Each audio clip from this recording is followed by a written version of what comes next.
4:31, we good to go? Yep, feel free to kick it off, Sean. Awesome. Well, good evening, good afternoon. I believe it's good evening afternoon. We're on the East Coast. If there's anyone else on the West Coast, good early afternoon. My name is Sean O'Brien.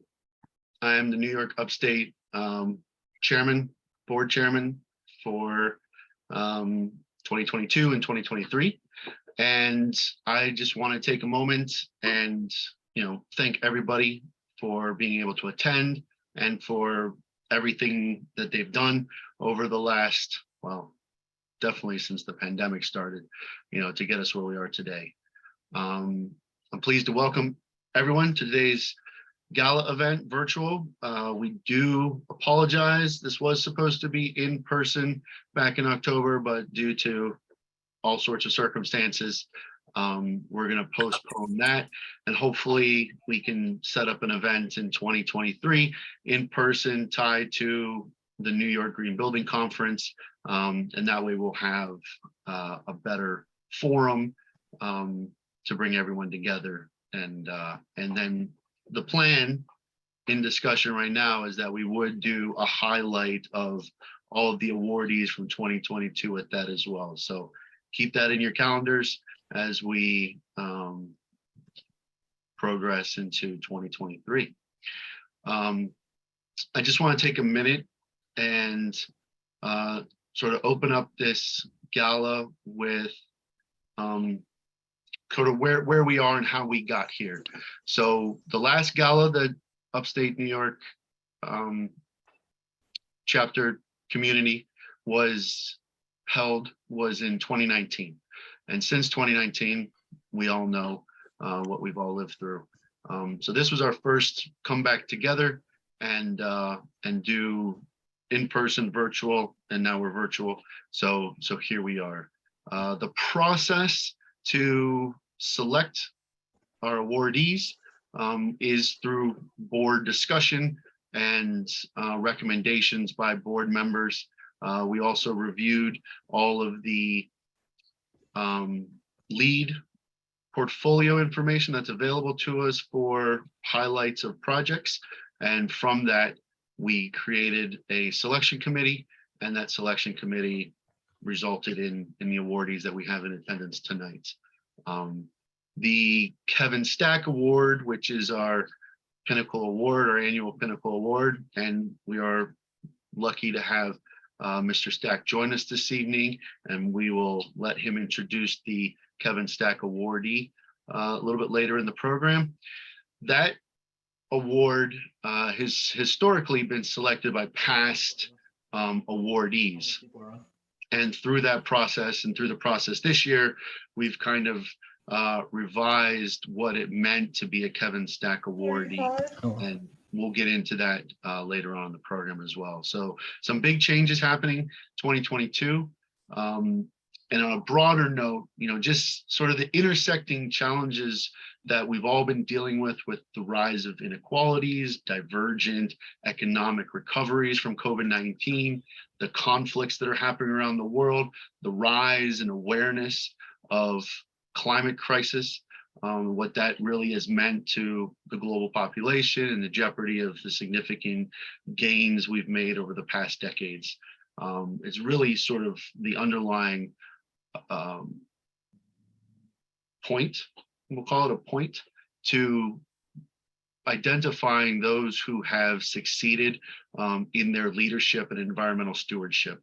And that's kind of the premise to what the gala means to Upstate New York. So I took my 4 minutes to introduce, and now I'd like to turn it over to, I believe we are going to turn it over to Rihanna Jacobson, who's the Managing Director of USGBC, to introduce our keynote speaker. Excellent. Thank you, Sean. Just a quick sound check. Rebecca, can you hear me? All right, great. Thank you. You never can know. And I'm going to start my remarks by just reminding everyone to mute their lines.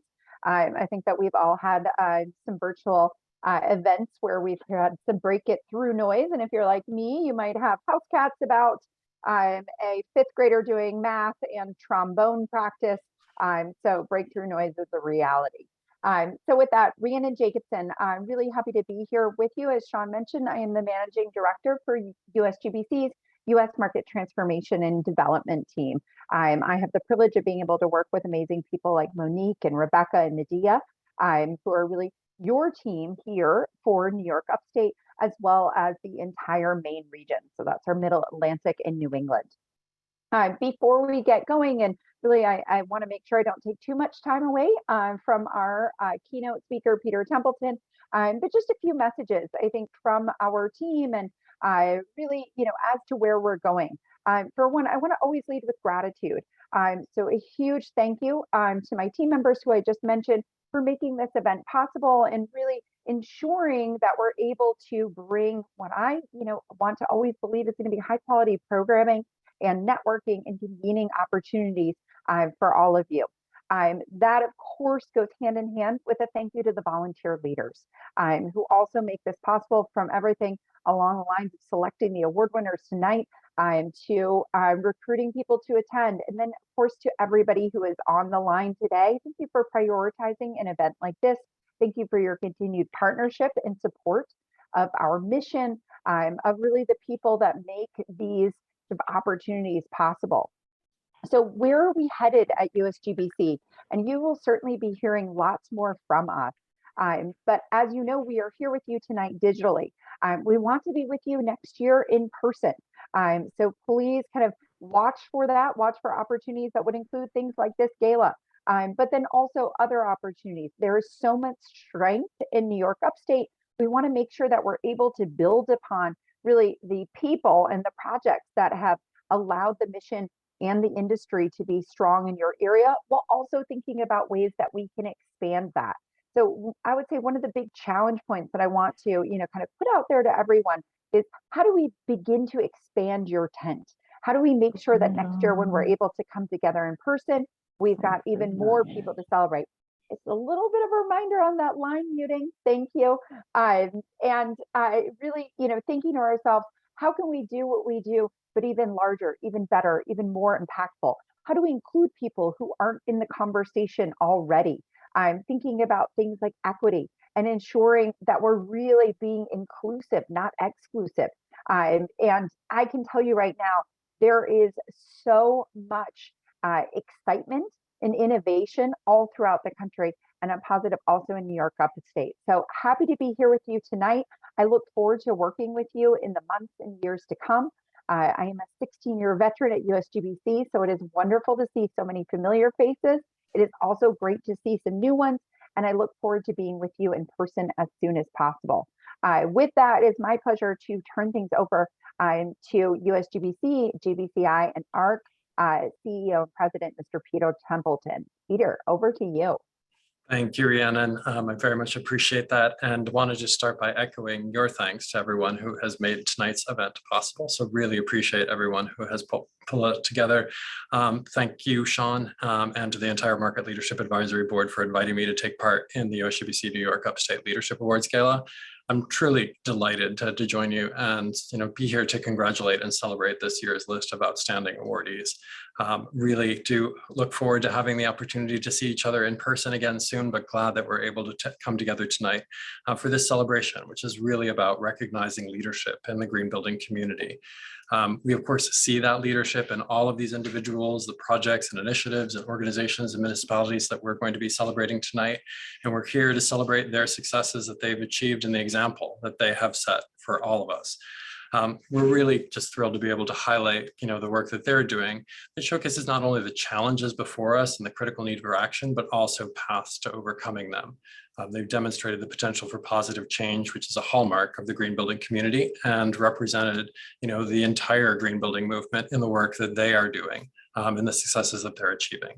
They've reminded us to embrace this unique moment that we have in time to really catalyze and accelerate market transformation in our mission as a community.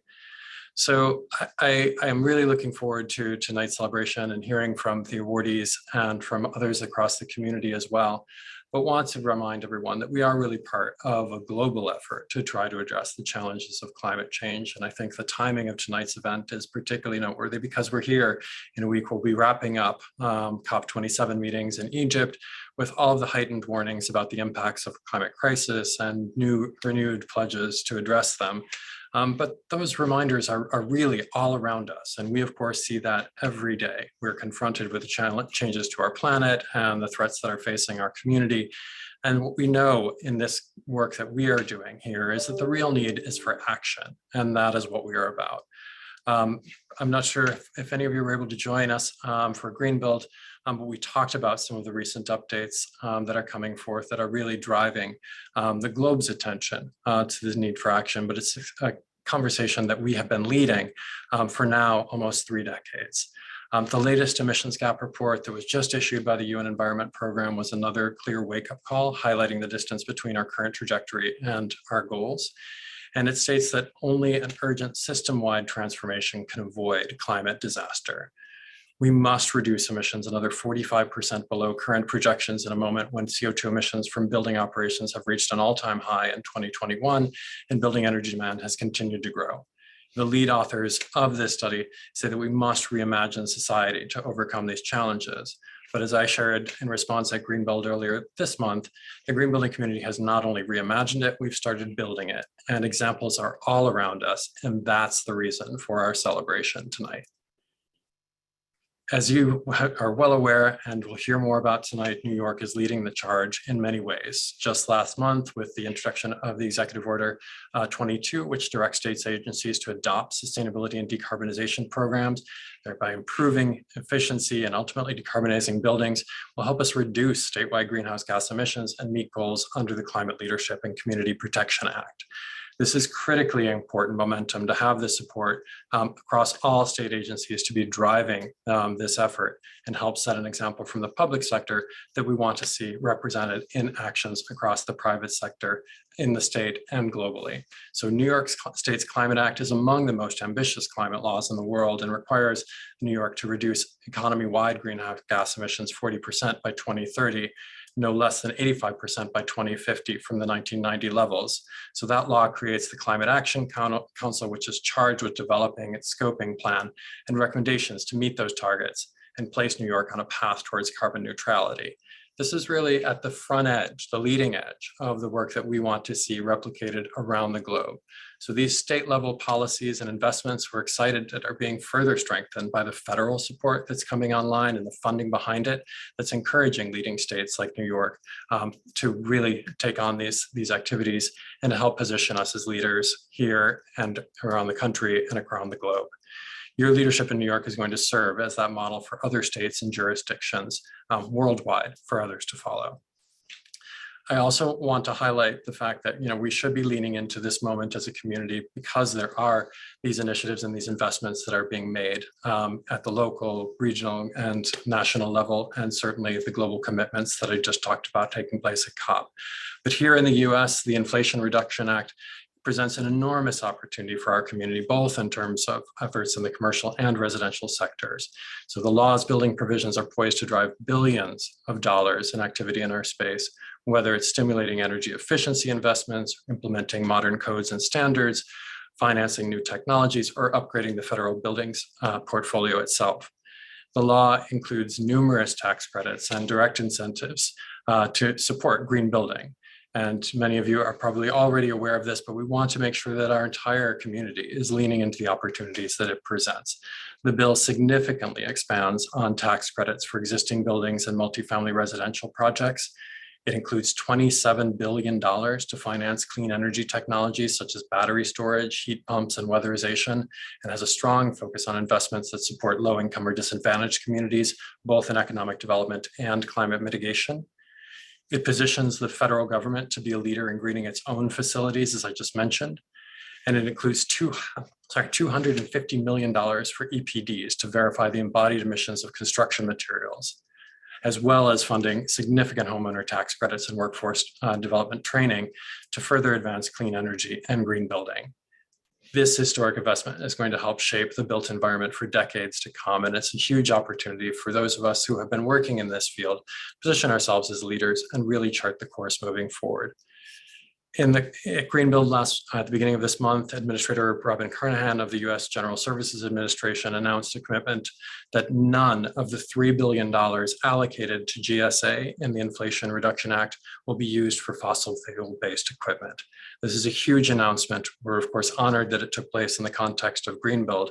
We'll want to show that we have the ability to help implement such groundbreaking commitments for the federal government, and to have that be something that we replicate at all levels of our practice across the built environment.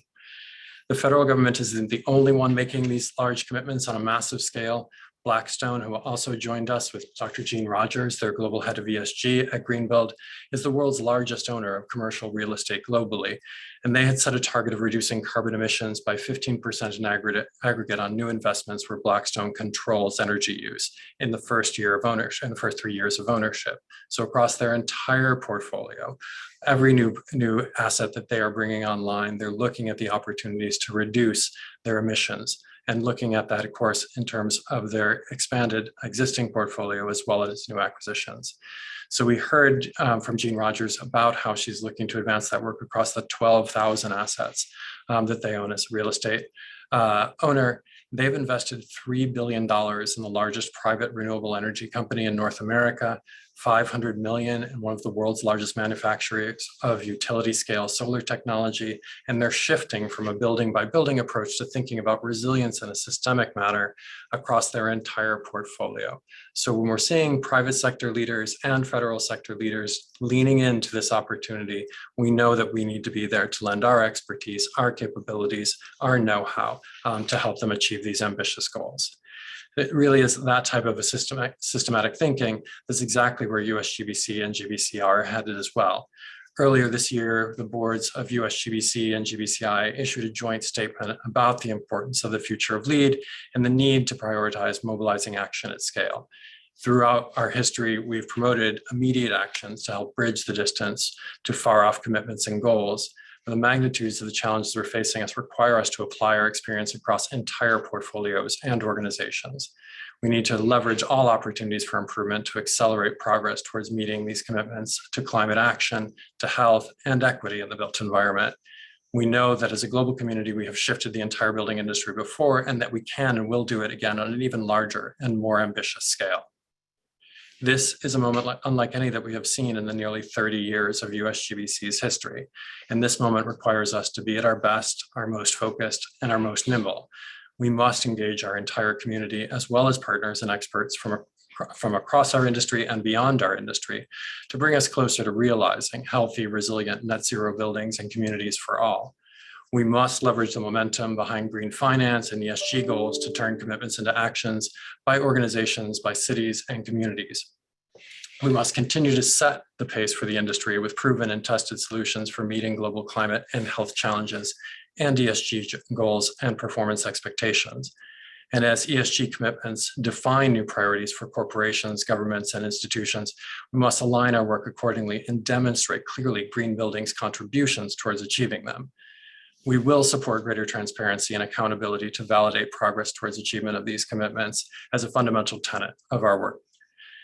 I'd love to share what USGBC is doing right now in the coming year to ensure that this progress is being made and that we're embracing these new drivers, these new opportunities, and work with new partners.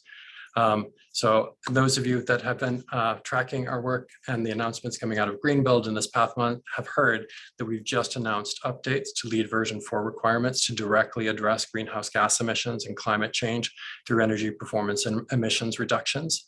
So that work is underway. We're looking for public comments right now on those changes and welcome all of your feedback as we move that towards ballot in 2023. We've set a goal of sharing LEED version 5, the next version of LEED, in beta by the end of next year, with an initial focus on existing buildings as well as new constructions rating systems. The next version of LEED will go further to support emissions reductions in line with the Paris Agreement and address the critical imperatives that we've embraced as an organization around equity, health, biodiversity, and resilience. Those principles reflect what we have heard from you and from other stakeholders and experts throughout this year in digital and in-person events that we've conducted to collect your feedback, and they will guide us in our work over the course of the coming year. We have engaged in discussions focused on driving the development of new tools aimed at advancing large-scale decarbonization, equity, and sustainability goals of organizations and their real estate portfolios as a fundamental tenet, building on the leadership of our boards and their announcement this summer, and look forward to working with all of you and collecting your input on how we can create scale solutions that can help advance this work at an even accelerated pace. And we will work with policymakers and decision makers and practitioners to align around consistent metrics and reporting frameworks, supporting regulatory compliance, ESG initiatives, and organizational commitments. These are all drivers that we want to lean into to help support the momentum behind the green building movement and our progress towards it addressing the climate crisis and other critically important goals for our community. So there is clearly a lot of work to be done. And fortunately, we're in very good company to do it, including all of you tonight, and especially those that we're honoring with tonight's awards. And so while some of the news and challenges that we're hearing these days may feel very overwhelming, we need to ground ourselves in the fact that we have nearly 30 years of experience working towards market transformation. We have readied the market for the innovation in policy, in practice, and in technology that we need to meet this moment. And we have a strong and vibrant community of experts and practitioners working towards the same goal in over 180 countries around the world. We have a track record of success when it comes to designing, building, and maintaining buildings in a better way. And we have individual leaders and examples of leaderships like the ones that we are celebrating tonight to remind us what is possible and to show us that we can reimagine society and achieve these critically important goals. Thank you again for having me here tonight, and I look forward to the rest of this evening's celebration. Peter, this is Harry Gordon, and I want to begin our discussion tonight by thanking you. You and I have had the opportunity to work together at USGBC and GBCI for over 25 years, and you are at a critical point of leadership in both organizations. We're very grateful that you're both leading the organizations and that you're with us tonight. So thank you very much for joining us. Thank you, Harry. And I hope everyone knows how important a role you have played in my history with the green building movement. And so absolutely thrilled to be here with you and all of your friends in the upstate New York community tonight. Peter, you spoke about the wonderful events that took place at Greenbuild. You had over 6,000 people attending, and you announced that we've passed 100,000 LEED certified projects, a 25% increase in LEED project registrations in the last year. That's tremendous news. And I wanted to come back to the point that you were making about Dr. Jean Rogers and the work that she's doing on ESG initiatives. Our friend Don Anderson, who's chair of GBCI, explains that ESG professionals need to understand the art of the possible. What is it that we can do to be able to move things forward, not just record performance, but actually improve it? So how can we leverage all the things that we've learned from LEED to enable them and us to succeed? It is a great question, and particularly timely question, Harry. And you and I have had the opportunity to have many conversations with Don and others about the importance of this at this point in time. But I want to have no confusion about my position on this. The members of the green building community have really been focused on action and being able to put solutions into practice over time. And that is something that is just absolutely essential at this moment. And so while I'm excited to see the momentum behind the ESG movement and the goals and pledges behind it and the greater scrutiny that's being applied, we need to come forward with what are the solutions that can be readily adopted at scale to help advance progress towards meeting these goals and to make sure that the meaningful progress is being made over time. And so our role in this is coming with the expertise and know-how that we have accumulated over decades about how it is that we can actually help achieve some of those goals. The built environment is absolutely essential. It factors into almost every organization's impacts, and we want to make sure that we are partnered and positioned for that success. So it is first and foremost sharing our learning and reaching out to make those connections on how we actually follow through with implementation towards achieving those goals. Great. Thank you, Peter. You all, in your remarks, you mentioned the message that the two boards released in July, a joint message about driving performance at scale. And just to remind us, they've described two primary ways of supporting the marketplace.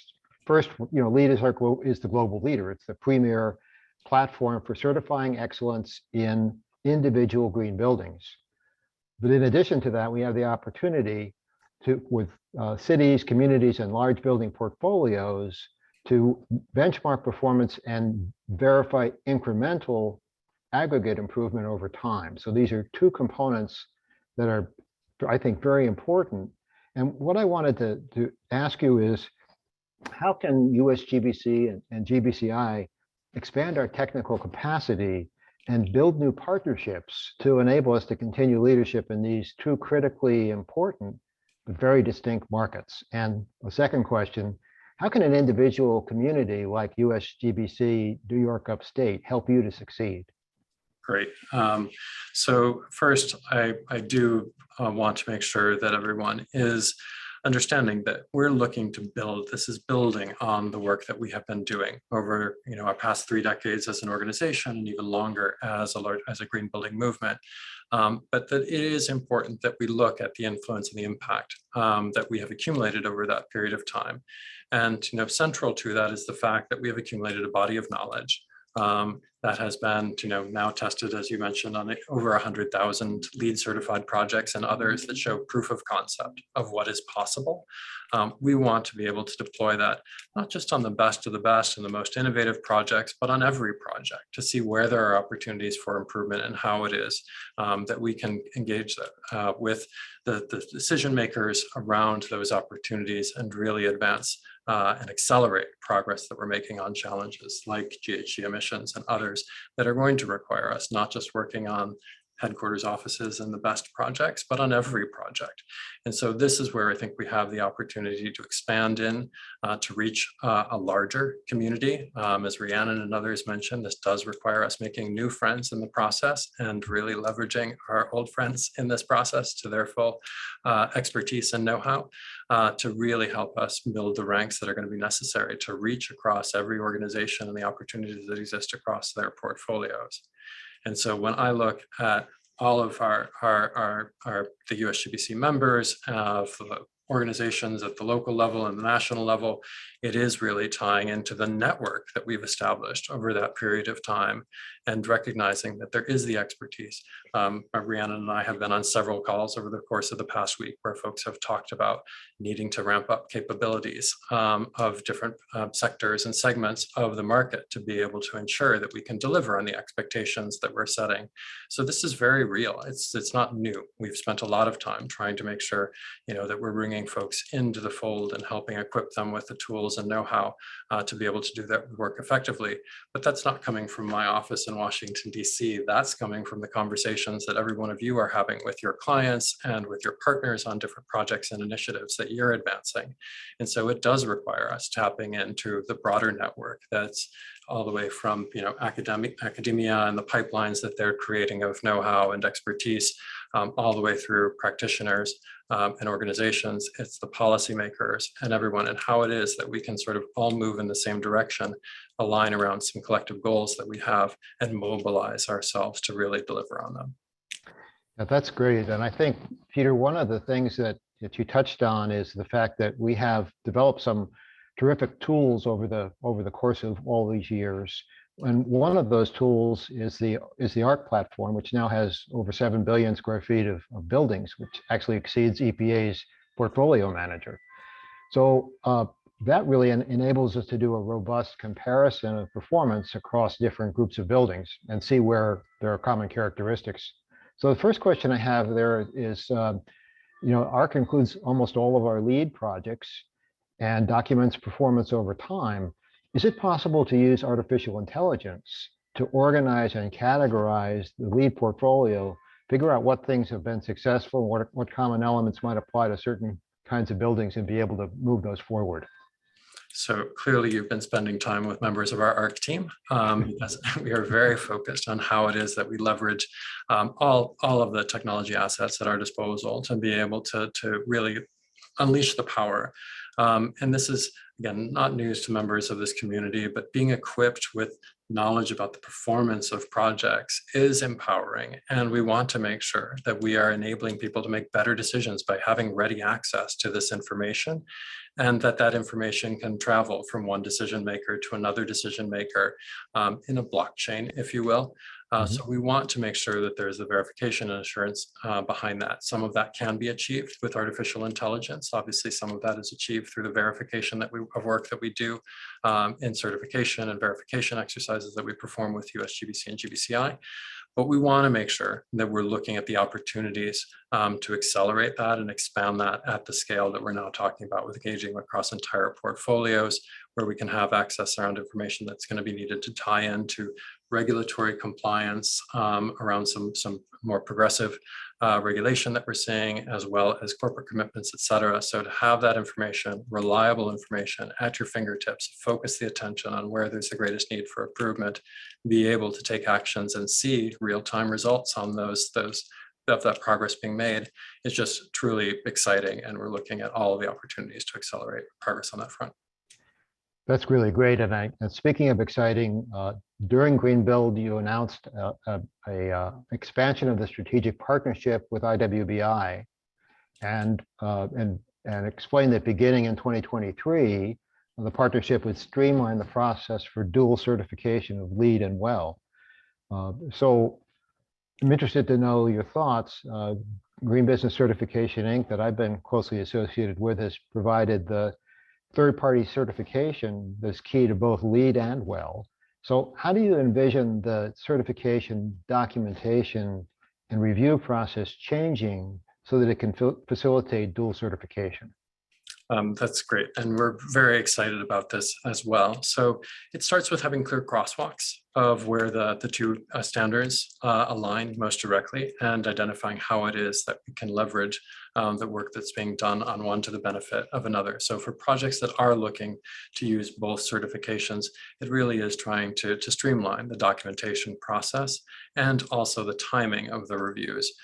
Because right now, the way this happens, for us to be able to, there is some recognition, mutual recognition between both programs, but it requires you to go through certification on one to be recognized in the other. We want that to be able to be done in parallel. So the intention is at defining within those crosswalks where between our credits and the well requirements, we're going to have those synergies, and then decide which pathway projects choose to document, one or the other rather than both, and to be able to do that in parallel so that the outcomes are decided at the same point in time, and certification can be granted on both against both standards simultaneously. So we're really excited about that. We will be publishing those crosswalks in the first quarter, along with updates on that process.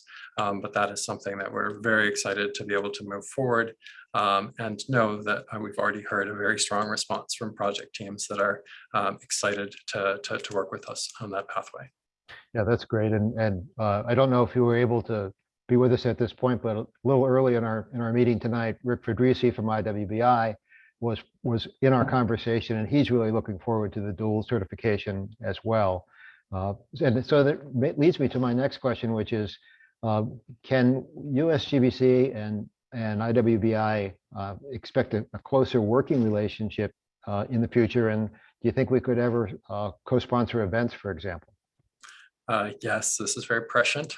So we are very much, and as you know, we have good friends like USGBC that are leading efforts over at IWBI, and we're regularly in communications exploring the opportunities for us to work more closely together. We are working on multiple fronts in addition to the certification pathways. We've also been focusing on some collaborative efforts around health equity, and as well around sustainable finance initiatives. and on joint events. So I would say stay tuned. We are planning to do several things together over the course of 2023. And hopefully that's going to be very well received by our community, where there's a great deal of overlap and certainly shared mission around advancing better buildings and communities.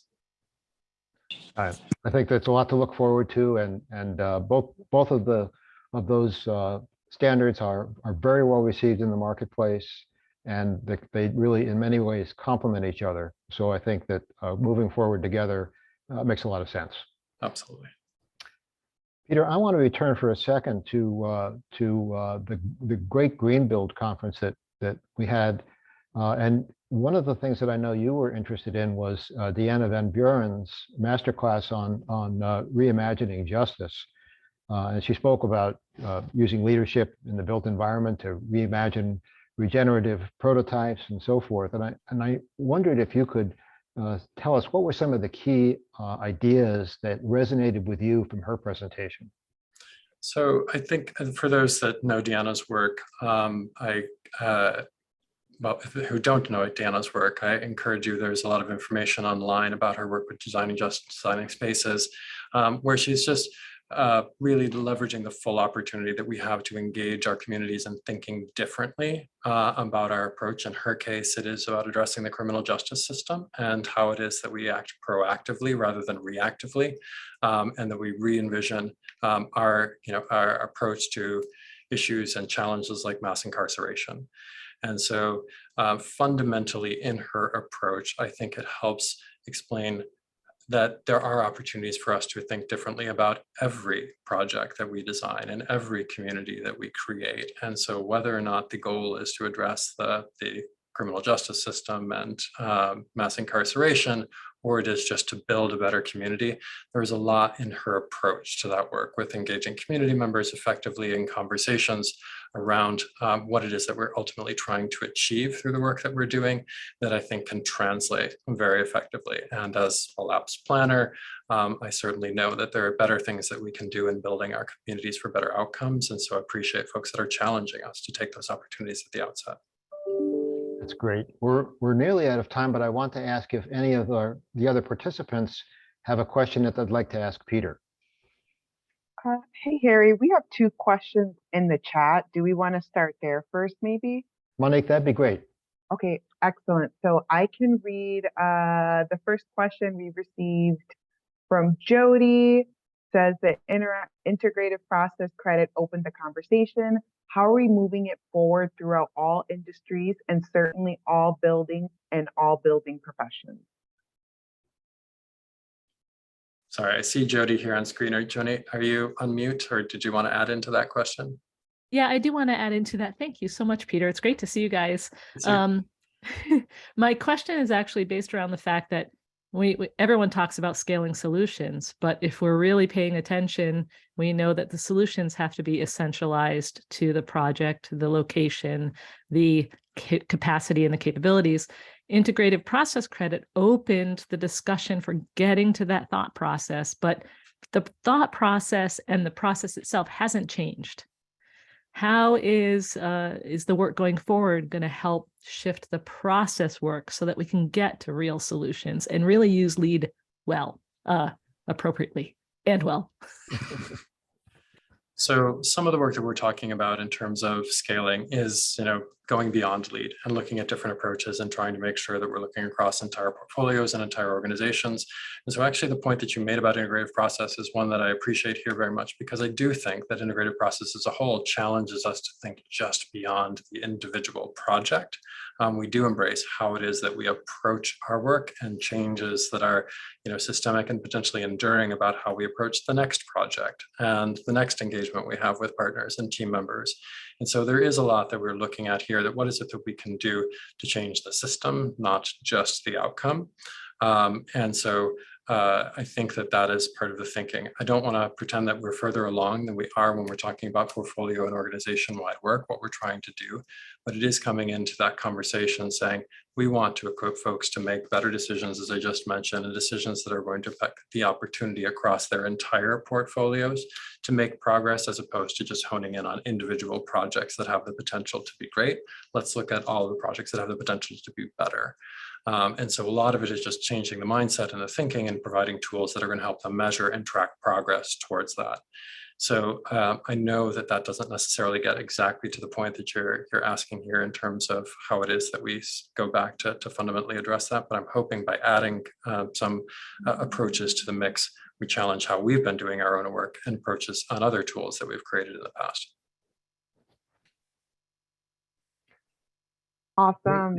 So I guess the only other question we had was from Eric. I don't know, Eric, to kick it off to you if you wanted to just present it. Sure, absolutely. Thank you for the opportunity really to talk today. Thank you, Peter, for being here. It's just exciting to have your voice and hearing what's going on. It's exciting to hear them. So my question's around, obviously you mentioned New York State Climate Leadership beginning of your presentations and things like the CLCPA and things we're doing here, and how, most of the time we hear about states being called laboratories of democracy. Maybe that's changing to be called laboratories of sustainability and resilience, right? In states like New York and California and others. My question is, how can we better connect our community, the green building community, maybe the local community that we have here at New York Upstate, better to the policymakers, beyond kind of personal contacts we may have, and the national levels, that things that you may do through advocacy at the national level. And by this, I'm trying to say that one of the things we run into often is there's administrative and bureaucratic hurdles that get built into legislation, not by intent, but by accident. Mm-hmm. And it's often at the state level. It's not at the federal level. It's at the state level, and especially start thinking about implementation.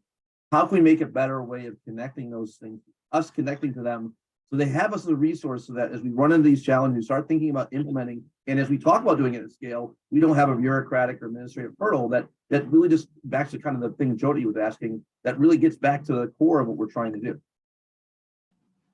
Great question, Eric. And first, I do want to say it is important very much to us to continue the focus at state and local level for a couple of reasons. One, we know, over recent years, most of the progress that we have made on addressing issues around green building and climate change has been made at the state and local level rather than at the federal level. And so we know that if we want to sustain progress over time, given the political circumstances of the country, we need to make sure that we build on those relationships and continue to look at the opportunities that exist at all the local level jurisdictions as well.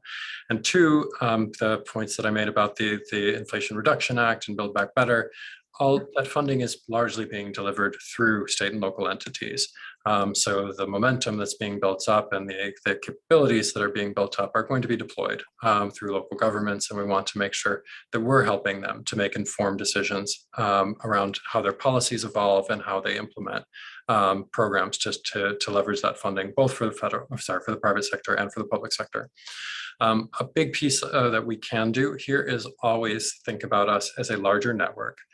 It is important that policymakers understand that we are connected to, what's happening in other jurisdictions as well. I will say, just as a point of reference, our teams at COP, a lot of what our team is doing while they're in Egypt is meeting with local policymakers who are there from across the US, and some, of course, senators and Congress people.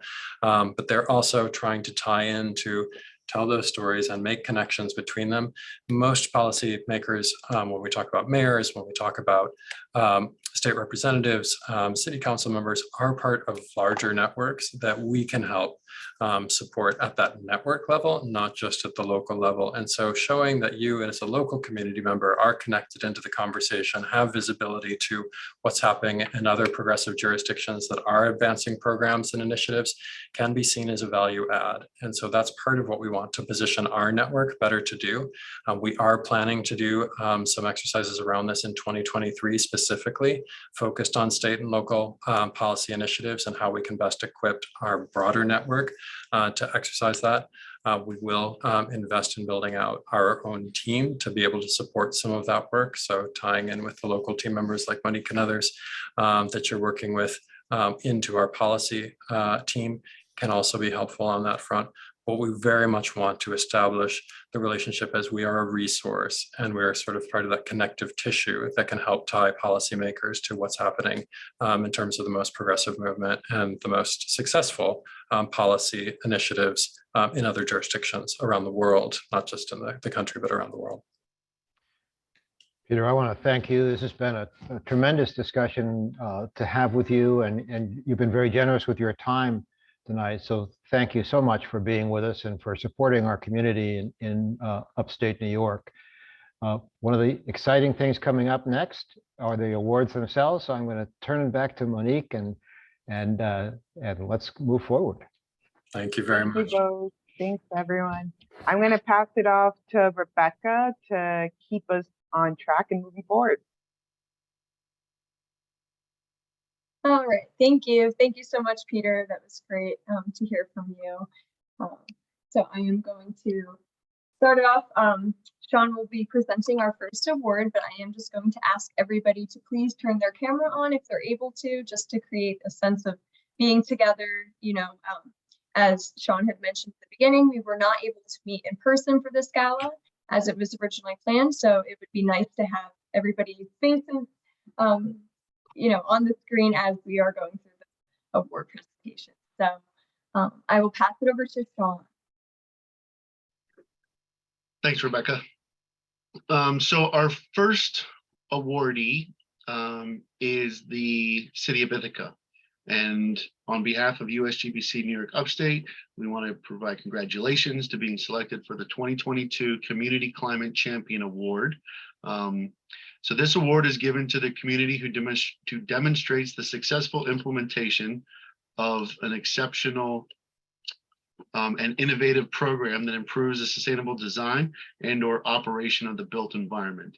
And in doing so, they are meeting USGBC's vision of proving the value of working together for the built environment that is ecologically, socially, and economically healthy, resilient, and prosperous for all.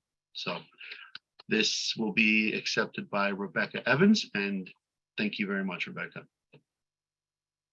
Thanks, Sean, for the introduction, and the entire USGBC Upstate community for recognizing Ithaca with this award. Ithaca has a really rich history of climate action and research, from robust activism that led to the ban of fracking in New York State, to colleges leading the charge for carbon mitigation plans and technology, and now to community-wide carbon neutrality by 2030, a date recommended by the IPCC in 2018. That same year, a small group of young people, including myself, banded together to recommend what we were calling the Ithaca Green New Deal, focusing not just on carbon neutrality, but on its equitable and just implementation. In June 2019, the Ithaca Green New Deal became a reality with a unanimous vote by the city's Common Council. A short year later, the town of Ithaca, New York, a separate municipality, confusing, I know, passed a nearly identical resolution. And I mention this because it was foreshadowing for something we never would have expected when meeting in bars and restaurants, wondering how we could ever convince the city to adopt such an ambitious goal. So not only would the Green New Deal stretch across the county, but eventually the country. Then in 2021, Dr. Luis Aguirre-Torres was hired as the Director of Sustainability, and shortly after hired me as his partner in crime. Luis had a bold vision for decarbonization and has an incredibly sharp mind for finance. And thus, the Plan for Electrify Ithaca, the program we're celebrating tonight, was born. Electrify Ithaca is a groundbreaking energy landscape defining project that seeks to transition all 6,000 buildings in the city of Ithaca off fossil fuels by 2030. It utilizes a complex finance strategy that leverages private equity, state and federal incentives, and education to make electrification affordable and accessible to all Ithacans, regardless of income or home ownership. In July 2022, Mayor-elect Laura Luis and I and our entire community celebrated the launch of Electrify Ithaca at the historically Black Southside Community Center in downtown Ithaca, a moment that sets the stage for this revolutionary program. Southside Community Center will be the first building to navigate this program and go fully electric, exemplifying the city's commitment to a just transition that not only includes everyone in our community, but prioritizes those who have been historically left behind. And as we embark on this momentous work, this same strategy is being adopted by other municipalities, and not just in neighboring towns like the town of Ithaca, but all across the country. So we're reminded that sweeping progress starts with a wild idea and a subsequent leap of faith. Exactly what happened here in Ithaca, New York. So tonight, I'd like to take a moment to acknowledge the bravery and determination that Ithaca's mayor and common council have exemplified over the past 3 years. A steadfast commitment to progress is what makes the Green New Deal not just a possibility, but our shared future. And as Harvard economist, Dr. Edward Glaser says, the city is humanity's laboratory where people flock to dream, create, build, and rebuild. And that's exactly what we're doing here. We're innovating across all sectors, not just to create a better place to live, work, and play, but to show other cities what's possible and to collaborate in the process. Ithaca, New York is proud and grateful to receive this recognition from USGBC Upstate, and we look forward to continuing to share our journey in pursuit of the Ithaca Green New Deal. Thanks so much.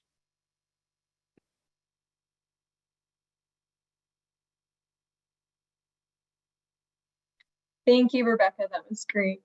Okay, and now I'm going to pass it over to Eric for the next award. Thanks, Rebecca. I am thrilled, beyond thrilled, to be able to introduce and present the individual climate award, climate champion award. One of two of them we're going to be giving this evening.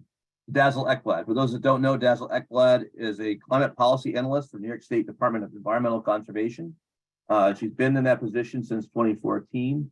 Beyond that, I want to use this not a parochial way, but she is the queen of climate smart communities in New York State.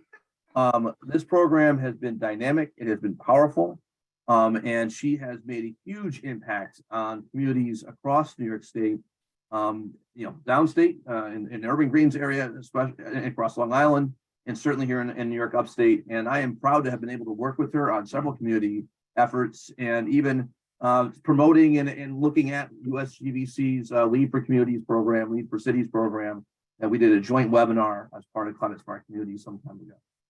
So the Individual Climate Champion Award is for an individual who has made a huge impact on the climate and the impact in addressing the climate challenge in New York State.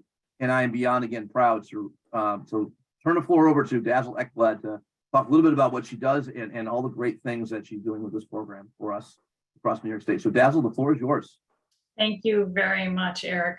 It's been a pleasure to know you and work with you from day one. And this award surprised me, and I'm a little embarrassed and confused by it all, to be perfectly honest. But part of what I realized in thinking about this is that, I didn't do this alone. None of us did. And, I got my nice little award. I hope you can see it clearly here. Got it in the mail yesterday, and I'm honored. And it's like I said, a great surprise to receive it. And I want to thank everyone. And I want to point out that it does say individual award. And in some ways, I think that is a bit of a misnomer. Life is deeply interdependent, as all of you know. And certainly there's been many people who have helped me get to this place. And, on one level, every single town in New York State that has participated in the Climate Smart Communities program has contributed to my being here and getting this award. And then there are people like Mark Lowry, who is the current assistant director of the Office of Climate Change, who played a really big role in my life at DEC and even prior to me being an employee at DEC. And he is one of the people who helped found the Climate Smart Communities program way back in 2009. This program's been around a long time. And Mark was one of the key people who helped develop the program when it was based on kind of taking a pledge that basically says climate change is real and we as a town are going to do something about it. And I also want to acknowledge the town of Newcastle. Back in 2008, really, they developed a pledge that became the Climate Smart Communities Pledge. So Barbara Gerard was the town supervisor back then and played a key role in the development of this program. And so my experience with the DEC's Office of Climate Change started in 2013 when I was an intern there, and Mark was my mentor and was caring and supportive and clear-eyed. And he's one of the original members of the Office of Climate Change and is still there, and he's with us here tonight. And I want to thank him first and foremost. And it's also worth noting that the Office of Climate Change was around 6 people or so back in 2013 when I was an intern there. We're now up to 16 people, and we need to grow more, partly because of the Climate Act and the Climate Act's role in making New York State a leader, like Peter mentioned. So I started working at the DEC in 2014 when the Climate Smart Communities Certification Program developed. And that was a way for municipalities to go beyond just taking a pledge, but moving into action. And it was also a way for the agencies that sponsor the Climate Smart Communities Program to recognize leaders. And when I started at DEC in 2014, there were 140 registered Climate Smart communities in New York State who had pledged to do something about climate change. There were 6 certified Climate Smart communities. So now we have 366 registered who have taken that pledge. And now just this year, we reached over 100 certified Climate Smart communities. So it's come a long way, and it's been wild to be part of that and to be kind of help that process evolve and grow. And it's been a wild ride. And to go from being an intern at the Office of Climate Change to working there, to going from being a regional coordinator to the point where I'm overseeing a team of nearly 40 people who are acting as regional Climate Smart Communities coordinators. They're all part of this, and I have them to thank as much as anything else. So thank you for this recognition, and thank you all for helping to create this community.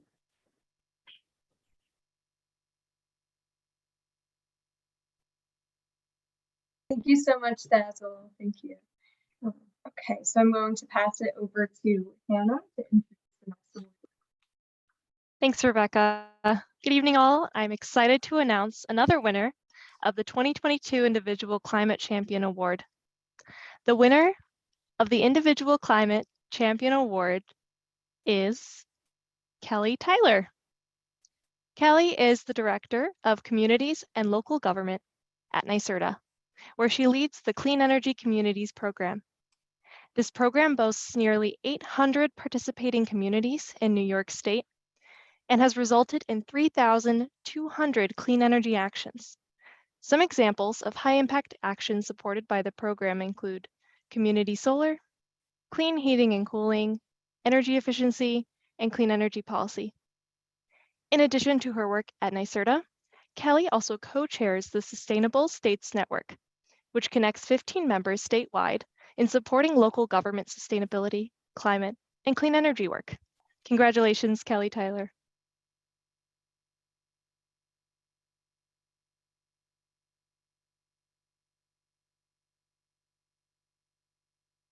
Sorry, just bear with me 1 second.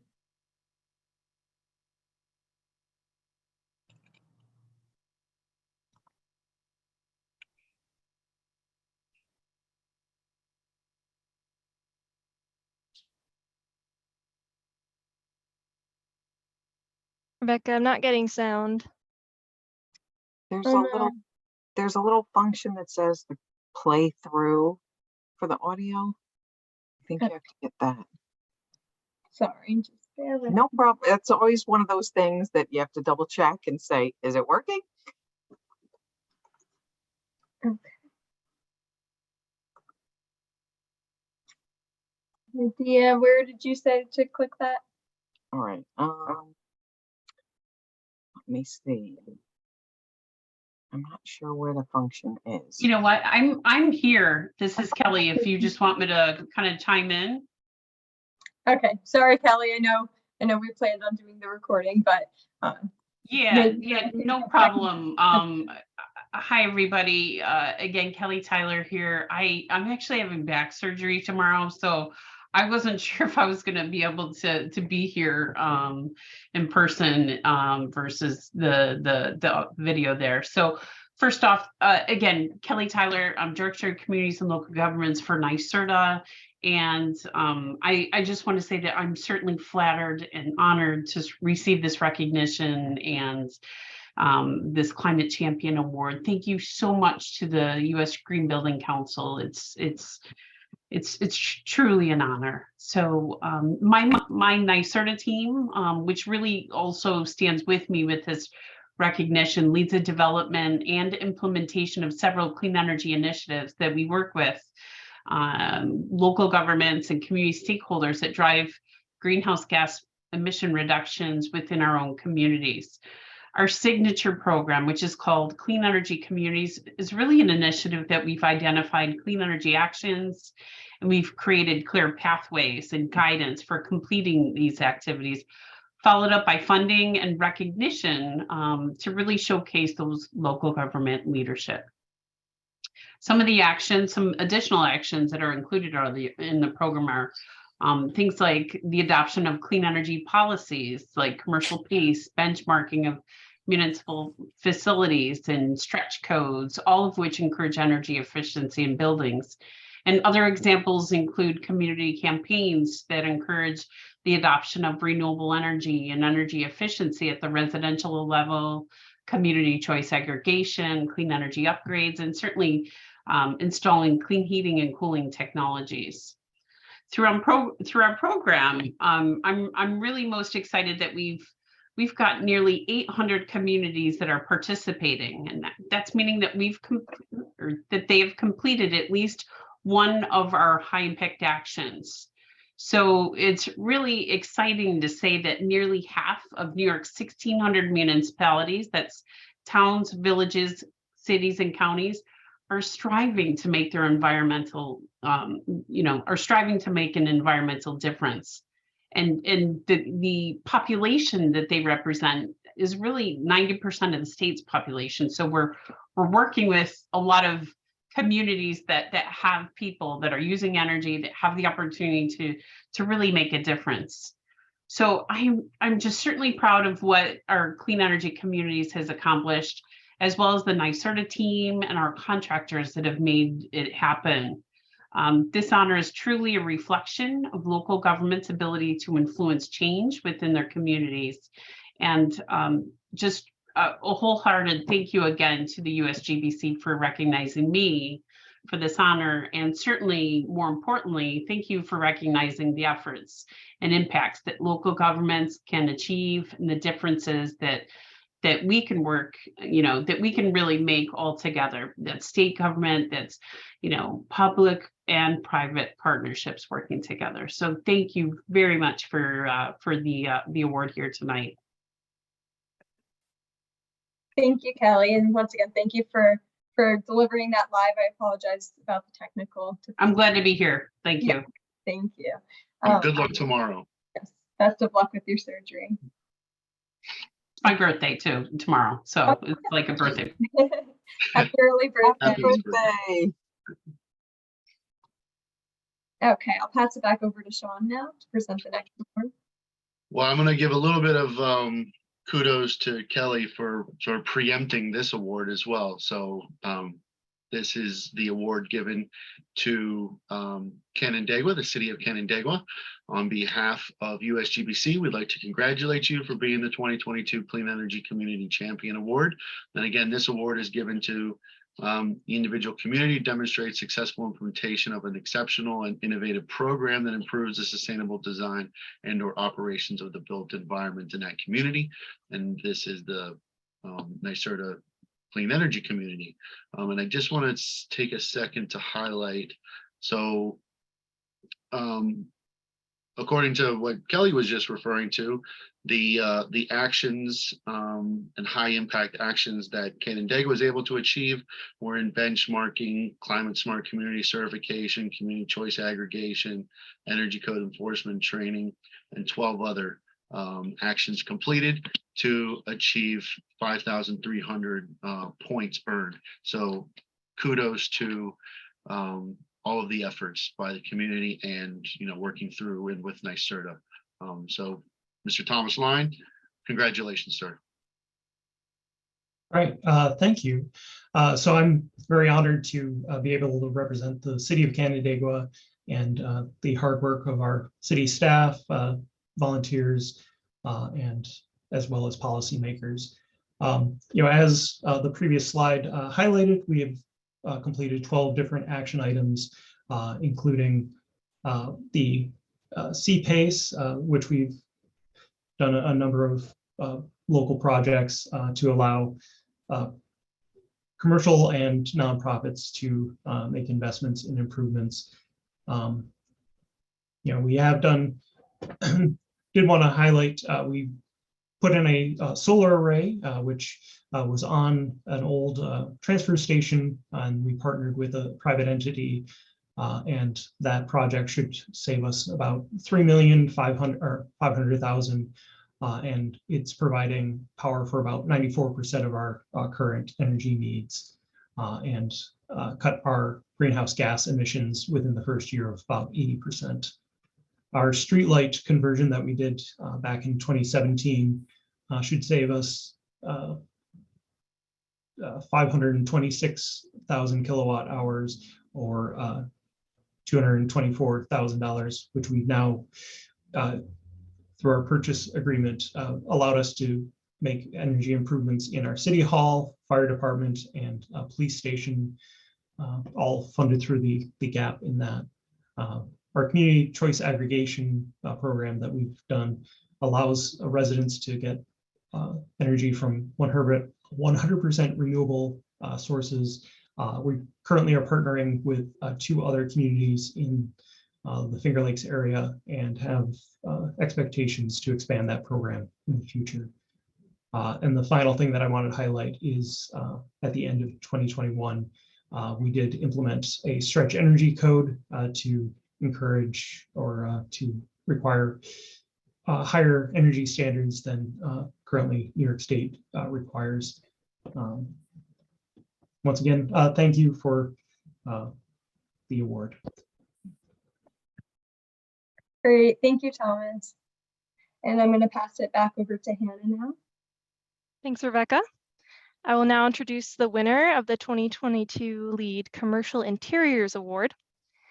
This award is given to a project team who demonstrates decisions made about indoor air quality and thermal, visual, and acoustic comfort, and meet project challenges in an innovative way, meeting USGBC's vision of proving the value of working together for a built environment that is ecologically, socially, economically healthy, resilient, and prosperous for all. This year's winner is the Martha Van Rensselaer Hall, Phase 3, renovation at Cornell University. The Martha Van Rensselaer Hall, also known as MVR, is home to Cornell University's College of Human Ecology. In winning LEED Gold certification, Phase 3 of MVR's renovation also received a credit for inclusive design aimed at supporting occupants' physical and emotional well-being. Accepting this award on behalf of the university is Dean Rachel Dunafon. Please join me in congratulating Cornell University and the project team on their accomplishment. Thank you. Thank you so much. I am thrilled to be able to accept this award on behalf of the College of Human Ecology. And as you can see, I'm joined here by many of my colleagues. This was a real team effort to complete this renovation and do it so well. And you can see that many of my colleagues who were responsible for that work are here with me. Sitting next to me is my colleague, Christy Mahoney, whose vision and leadership is really essential to the work that you see today. So this is just such a wonderful recognition for all the hard work and planning that went into the renovation of MVR Hall. And this LEED Commercial Interiors Award represents countless hours of research, design, innovation, and documentation. And more than that, it reflects our deep commitment to honor the history of our building while also making it as sustainable, accessible, and comfortable as possible. So throughout the project, we were able to retain historic elements from our original 1933 building, while also developing new spaces that reflect our work today.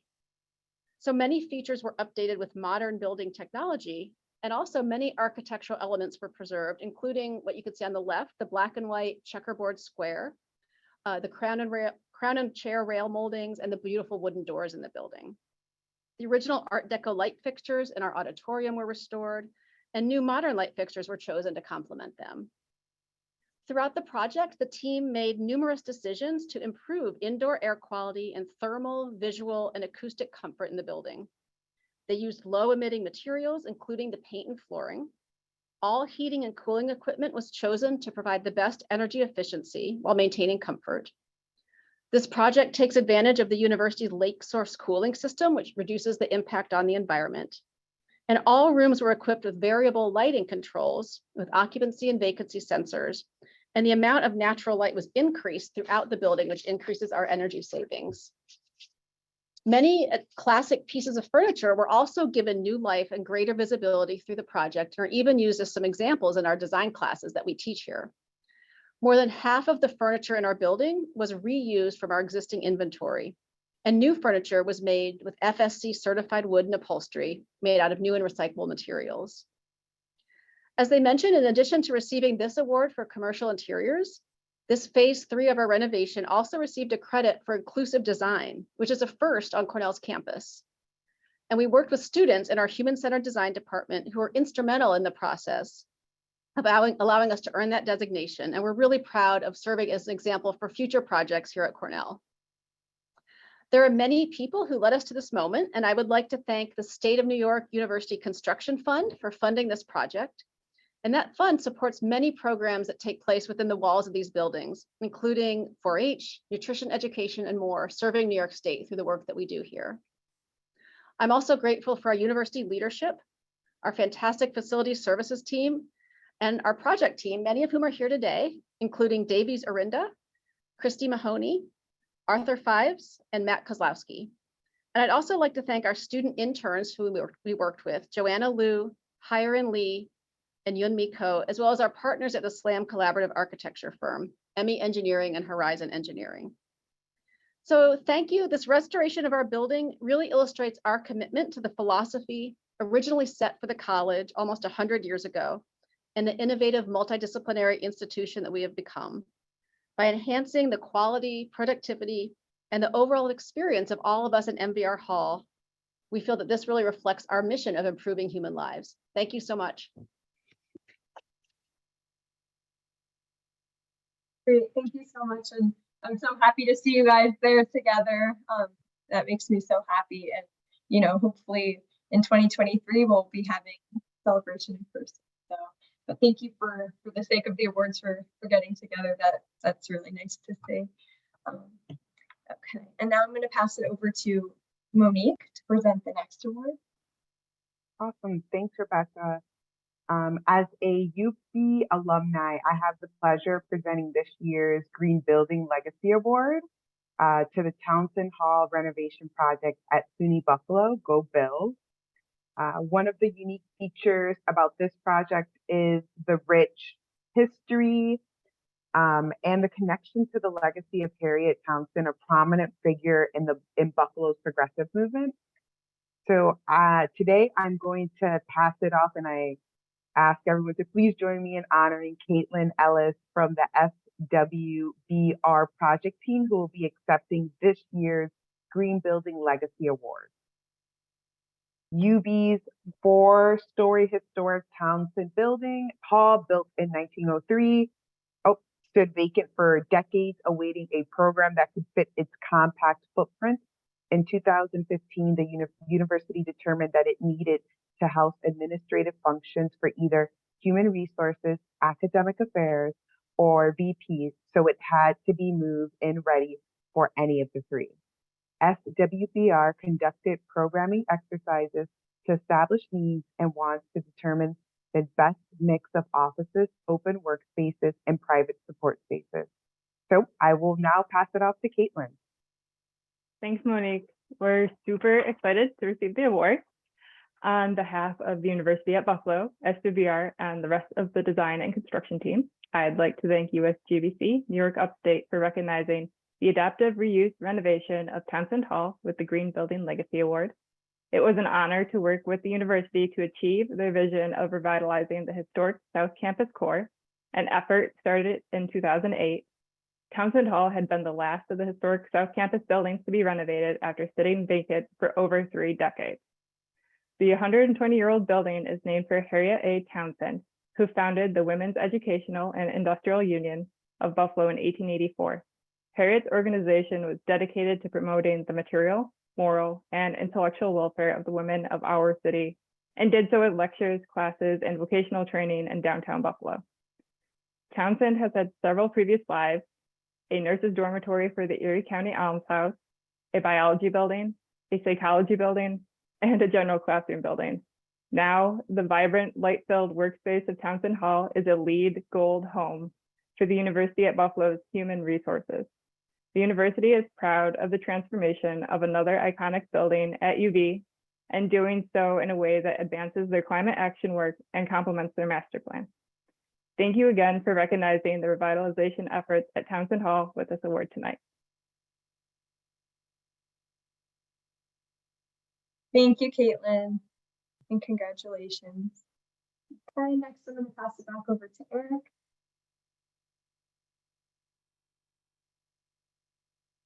Becca, I presume you're turning that over to me. Okay, thank you. So again, I am honored to present the next award, which is Lead New Building Construction Award. So this is an award we recognize as the most prominent building design and construction, new building design and construction, or major renovation project across New York Upstate for the last year. And this year we have selected the National Veterans Resource Center at Syracuse University. Interestingly enough, just this past weekend was Veterans Day weekend. As a veteran, I appreciate the service of all our men and women in uniform. I be M1, so it's a little bit self-serving, but that said, this is an unprecedented commitment by Syracuse University to cultivate and lead innovative academic, government, and community collaborations, and its position to empower those who have served the defense of the nation. The state-of-the-art facility, the National Veterans Resource Center, spearheaded by a transformational gift from Dan and Gail D'Anelio, who serve as a center of veteran life on the campus of Syracuse University, in the local community and across central New York. Specifically, the National Veterans Resource Center will function as a bridge to forging public-private partnerships and forum to facilitate collaborative thought leadership, all for the purpose of advancing social, economic, and wellness concerns for the nation's veterans and their families. To receive the award tonight is Ron Novak. So Ron, the floor is yours. Well, hey, Eric, thank you for that introduction. And first, I just want to say thank you for your service to our nation. I really appreciate that. And good evening, everyone. My name is Ron Novak. I'm Colonel retired from the United States Army. I serve as the Executive Director for the Office of Veteran Military Affairs here at Syracuse University, and had the privilege of also assisting in project managing this building for 5 years from 2015 to 2020. On behalf of Syracuse University's 12th Chancellor and President, Ken Severud, we'd like to thank the U.S. Green Building Council for selecting the NVRC as its lead new building construction award. I think to understand why we have an NVRC here on the Syracuse University Hill is to really understand the deep commitment that Syracuse University has in supporting the nation's military veterans and its families. And that goes all the way back to World War I in 1918 with the creation of the Student Army Training Corps, which was the precursor to what we know today as Army ROTC. Syracuse University prides itself on having the longest continuously running ROTC program in the nation. Fast forward to World War II, our World War II chancellor at the time, William Pearson Tully, was a very close friend of President Franklin Delano Roosevelt. He and a number of other chancellors and presidents were asked to come to Washington, D.C. to figure out what they were going to do with the millions of returning World War II veterans from both the European and Pacific theaters. What came out of that convening is what we know as the Servicemen's Readjustment Act of 1944, or the original GI Bill. Chancellor Tully came back and opened the doors wide open to Syracuse University to any returning World War II veteran. We went from a very small regional university of an enrollment of no larger than about 4,000 folks to a little over 14,000. And that delta was made up of returning World War II veterans. No school in New York State welcomed more returning veterans to their campus than Syracuse University. And that move, that strategic move by Chancellor Tully, changed the trajectory of our university to the national R1 institution that it is today. Fast forward to 2014, our current Chancellor and President, Kent Severud, during his inauguration speech, made one of his 4 strategic priorities of his chancellorship supporting veterans and family members. And he declared in his speech that once again, we must make Syracuse University the best place for veterans by empowering this generation of veterans and their family members through higher education. And today, Syracuse is steadfast in that commitment to past, current, and future members of the military. This commitment is evident through the creation of the first national institute dedicated solely to empowering the post-service lives of transitioning service members and their families. And that's the Daniello Institute for Veterans and Military Families. And then the Office of Veteran and Military Affairs was created in 2015, and it serves as the front door to all military-connected activity in supporting our military-connected students here on campus. Chancellor Severud said that there's no more visible symbol of the university's enduring commitment than a building that will stand long after any of us. To that end, we had an international design competition that was held here on campus, and we selected Shop Architecture out of New York City.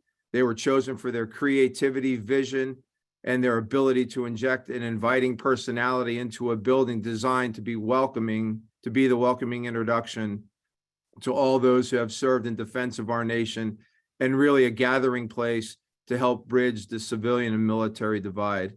We also selected an upstate New York construction company by the name of LaChase Construction. And so we as a university and Shop Architecture and LaChase Construction came together and created the National Veterans Resource Center. The NVRC is 126,000 square foot building. It is LEED Gold certified and the most accessible building on the Syracuse University campus today.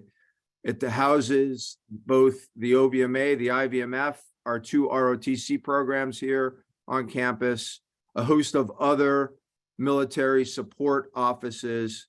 We also have within the building an open air parade ground on the 3rd floor, classrooms, a research center, a student veteran lounge, an art gallery, a grand hall event space, a cafe, and we have the 2nd largest fixed seat auditorium on campus, second only to the JMA Wireless Dome, or maybe many of you remember the Carrier Dome. And that's home of the the university's athletics program. So we're very, very proud of our building. We love our building. We love receiving this award and the recognition by the United States Green Building Council. And we love making Syracuse University the best place for veterans, where every day, each and every day on the SU Hill is Veterans Day. Thank you so much for this award. Thank you so much, Ron, and thank you for sharing everything about the Veterans Center. And I'd love one day to get to visit it. It's a beautiful, beautiful building, and thank you once again. Okay, so I am going to be announcing the next award. So the Innovation in Residential Building Award is given to Sustainable Comfort Incorporated. This award is given to a project team that demonstrates the use of new technologies and the strategies to push the envelope of green design and operations, meeting the project challenges in innovative ways. So I just wanted to congratulate the whole team, and Alex Fox will be accepting this award. I just wanted to mention that Sustainable Comfort provides low carbon design, consulting, and construction verification to projects throughout the Northeast. Sustainable Comfort has experience in energy and green building programs, including Lead for Home projects, to help guide teams towards successful high performance projects. They work to create thoughtful, sustainable, and impactful buildings. So now I will pass it over to Alex Fox. Thanks, Rebecca, and good evening, everyone. I am Alex Fox, the Senior Project Manager here at Sustainable Comfort. I'd like to congratulate the other recipients on their awards and commitment to this community. On behalf of Sustainable Comfort, we are very excited and honored to be selected for the 2022 Innovation Residential Building Award. Westland Heights is a 60-unit affordable housing project located in part of Ithaca. As Rebecca Evans mentioned earlier, Ithaca has adopted the Ithaca Green New Deal and is the first city in the U.S. to commit to carbon neutrality of buildings by 2030. This building really exudes the city of Ithaca's goals to decarbonize, utilizing all electric heat pumps for both the residential dwelling units and the community spaces. The Westland Heights project supports individuals with limited income, low to no income, homelessness, and are recovering from serious mental illnesses, substance use disorders, and HIV/AIDS. The project is owned by Lakeview Health Services, designed by Plan Architectural Studio, built by Lasesi Construction, and energy and green consulting services were performed by Sustainable Comfort. Funding of the project was provided by New York State HDR, including low-income housing tax credits in the New York State Supportive Housing Opportunity Program, OTDA, HHAP, the State of New York Office for Mental Health, Tompkins County Community Housing Development, and the Empire State Supportive Housing Initiative. We help design and execute successful projects such as the West End Heights by focusing on a collaborative approach to the energy efficient design and construction that will help create a building that maximizes the value of the project for the owner and improves the quality of the environment for the occupants.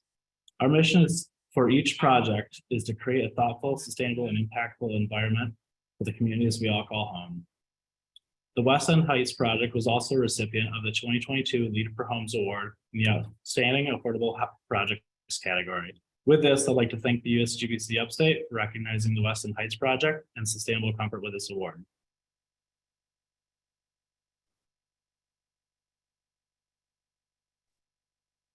Thank you, Alex, and congratulations. So now I'm going to pass it back over to Sean to present the next award. Yeah, thank you, Rebecca. So the next award goes to Corning Incorporated, and we would like to congratulate them on being selected to receive the 2022 Climate Smart Business Award. So this award is given to a team that demonstrates the successful implementation of an exceptional and innovative program that improves the sustainable design and operation of the built environment. Corning Incorporated celebrates 17 years of partnership with the USGBC New York State Upstate chapter and continues to support the organization's overarching mission of transforming our buildings and communities through global resource efficiency and sustainability related efforts.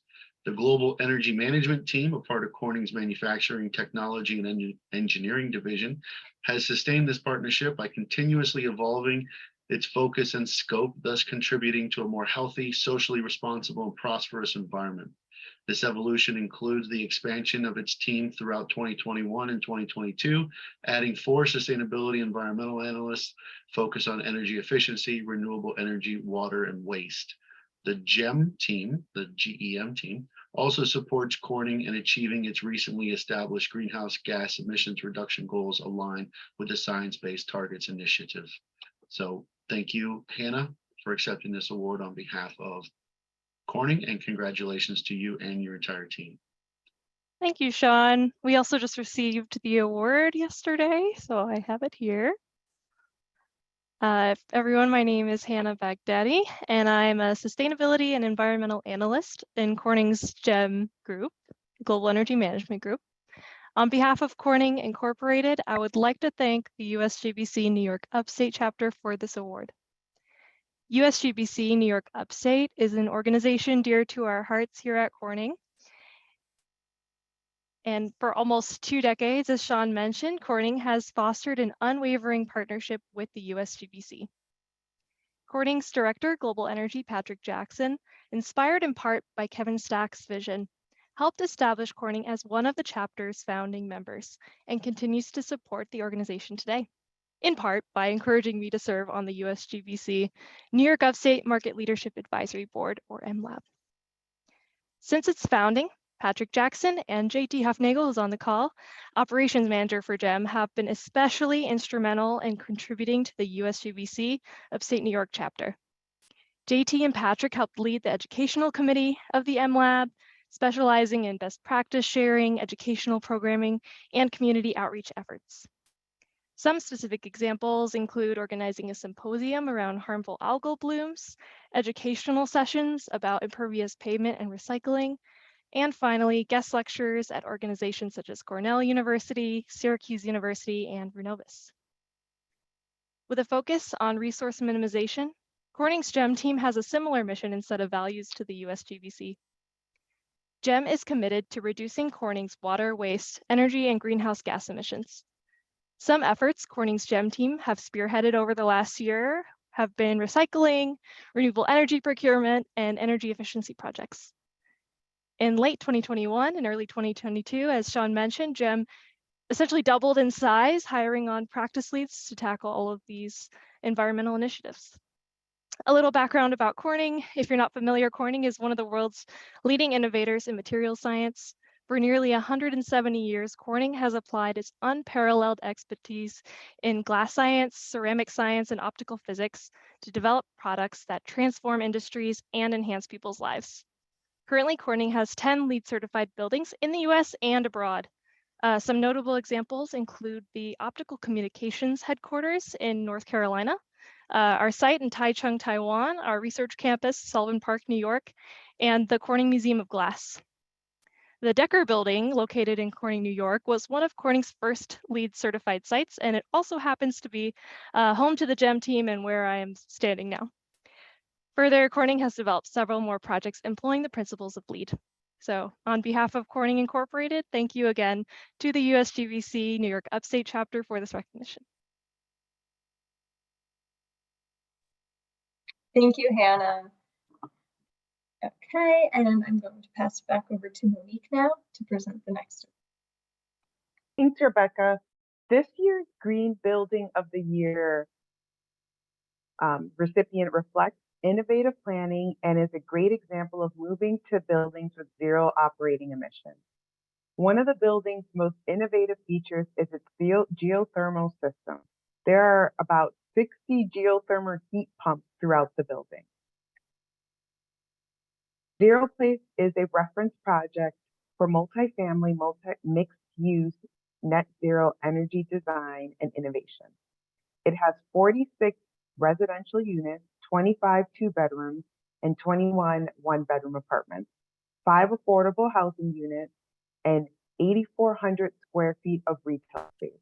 The project is privately financed, but has received New York State and federal incentives such as tax credits for renewable energy. Please join me in welcoming David Shepard, the founder and partner of Zero Place, who will be accepting the award this year. Okay, thank you.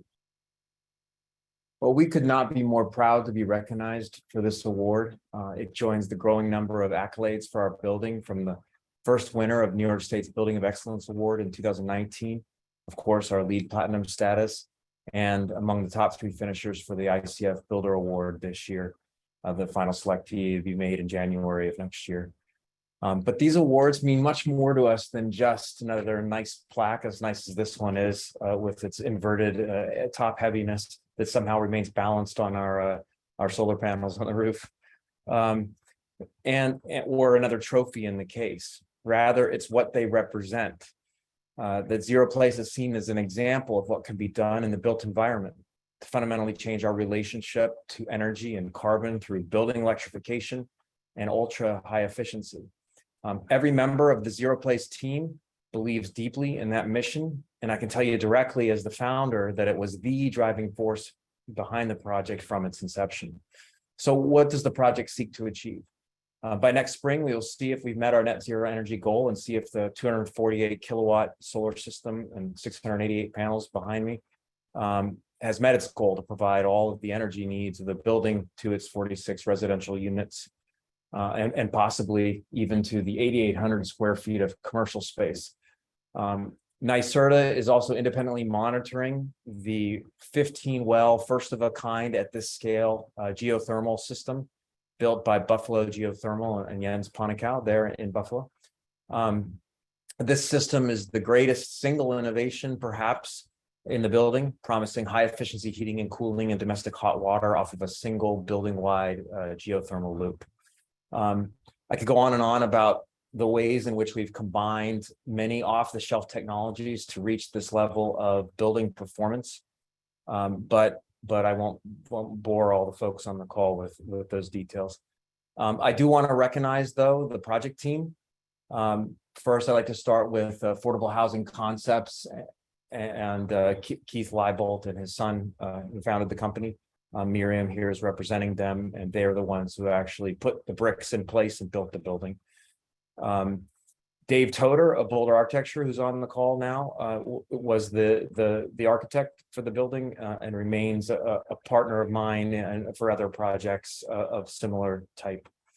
Pasquale Strocchia of Integral Building and Design is the high performance building consultant and energy rater for the project. And probably many of you know Pasquale, whose reputation certainly precedes him. Sun Common provided the PV system, and Buffalo Geothermal, as I mentioned, the geothermal system. And then we had our civil engineers at Medenbach and Eggers and structural engineering by Clapper Structural Engineering. So thank you for having this event, recognizing us, and for your very existence. The U.S. Green Building Council, I think, is without a doubt a leader in this world, and is desperately needed to continue to push innovation and recognition of innovation across the country and beyond. So thank you.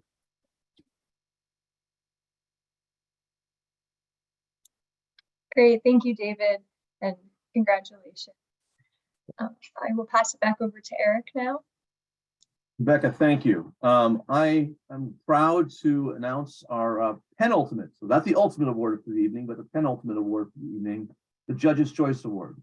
The Judge's Choice Award is looking at all the different awards of the evening and picking out that one project that has the greatest impact on the green building community across the region, in this case, the community of New York State, Upstate.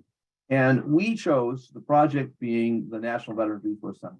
For all the reasons that Ron introduced, this is going to have a huge impact, not only in Central New York, but across the country, as students come and go into one of the largest universities in the state. And on top of that, centrally located, where many come together for lots of other things at the newly named Dome there in Syracuse, New York. To receive this award, the Syracuse University has chosen to have their consulting architect, Shop Architects. Ron indicated this was a national competition for them to get chosen to help develop this facility.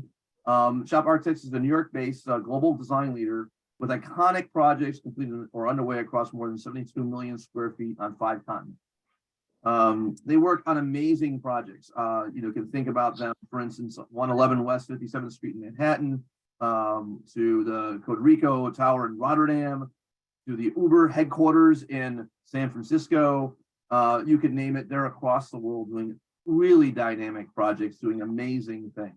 What's really exciting for me is I get to introduce Dana Getman, who is the principal of Shop Architects, and talk about her particular expertise and interest in projects at the intersection of complex city building and community engagement, which certainly this particular project represents. What I think is really special at Dana is also the vice chair of the Urban Land Institute Women's Leadership Initiative. So thinking about diversity and bringing women to the fold of these key projects, making sure they're at the leadership, and being part of the Urban Planning Committee at the Municipal Art Society.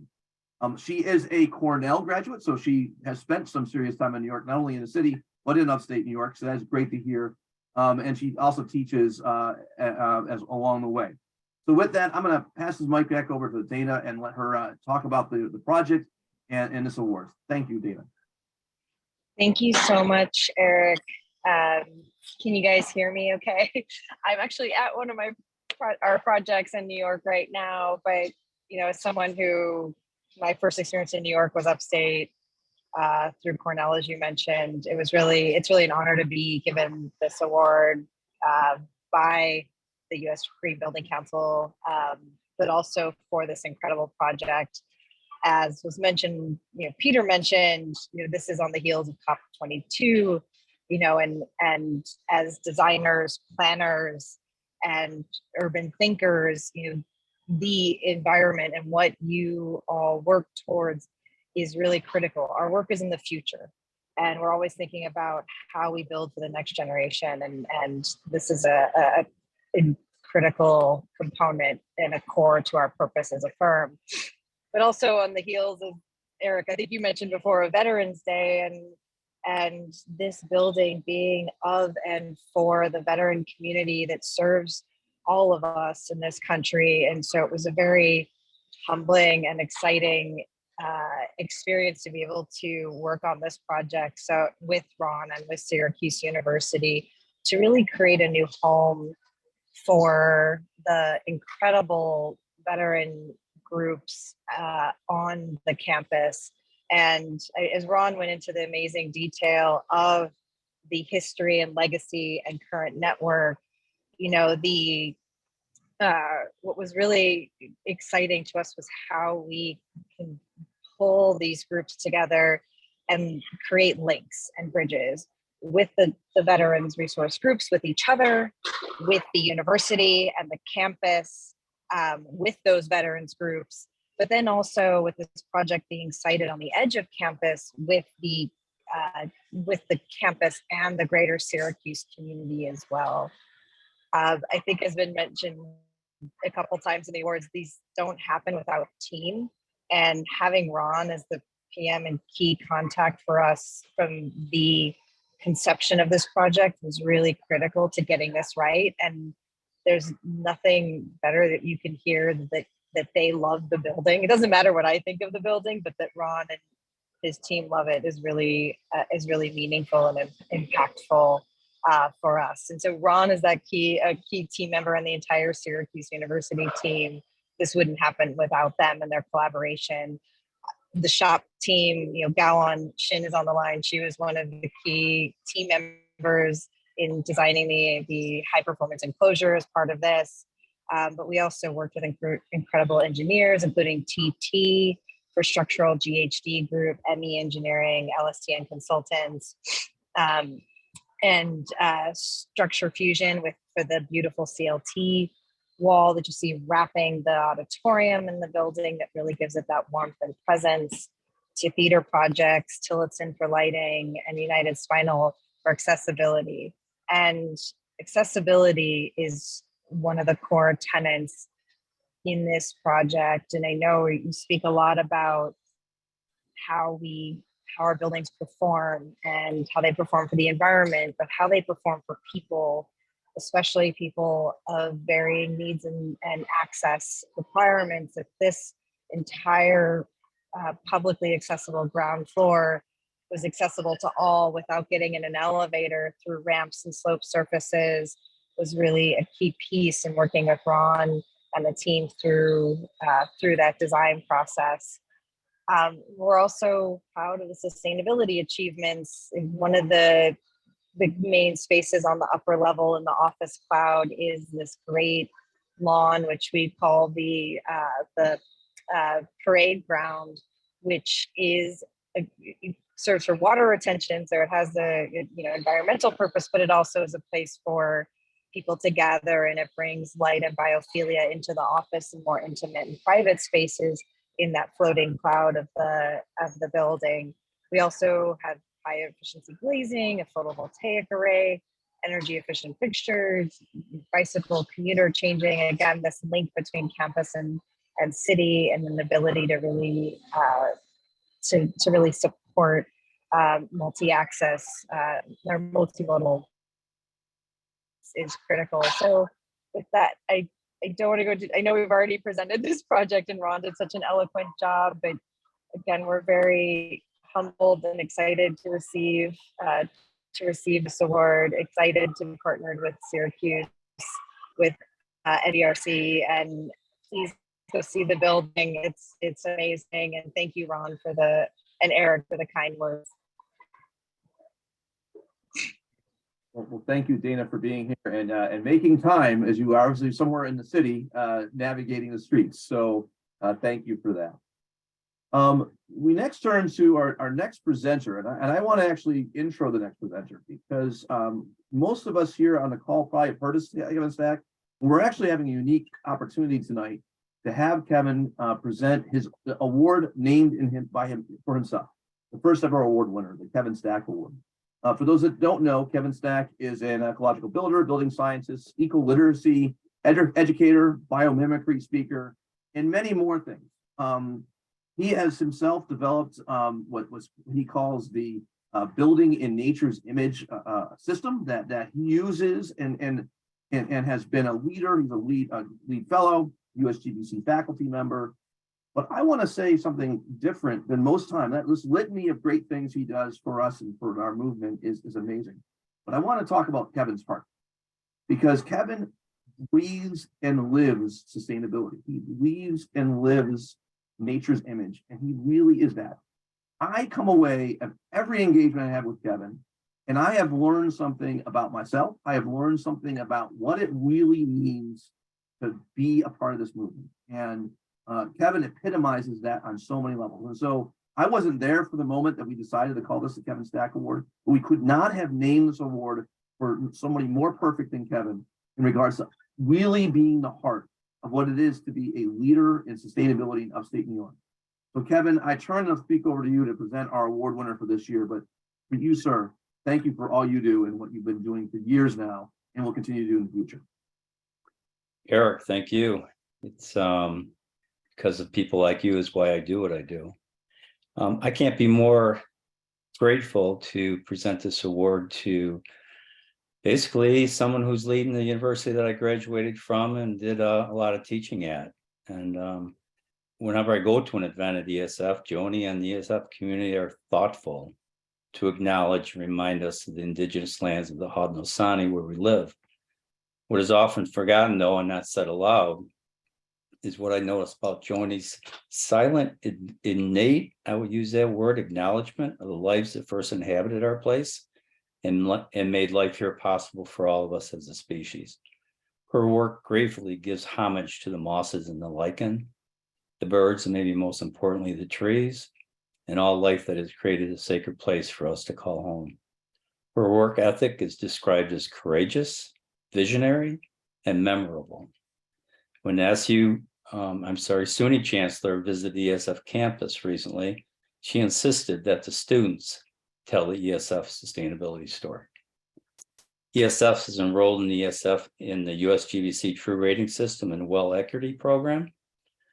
And I would say if we were to have the opportunity to travel back in time, let's say 15 years ago, 2007, she made a bold decision to place a stop work order and reassess the amended consent judgment for Onondaga Lake.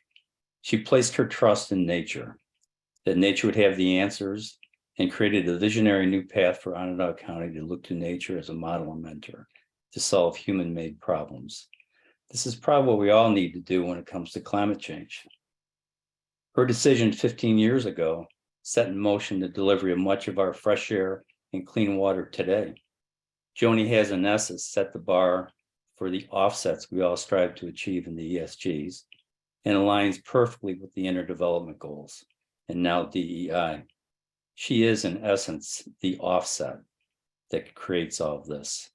On the campus of ESS stands a stately tree, the Robin Hood oak that I believe secretly watches and guides her journey, serving as a witness tree of her leadership at ESF. If we were to journey to the year 2222 and meet Joni's seventh generation, I am sure they would look kindly on the efforts of their ancestor. I am so grateful to presenting this award to Joni Mahoney, the first female president of the oldest university dedicated to the environment. Joni, I am so happy for you.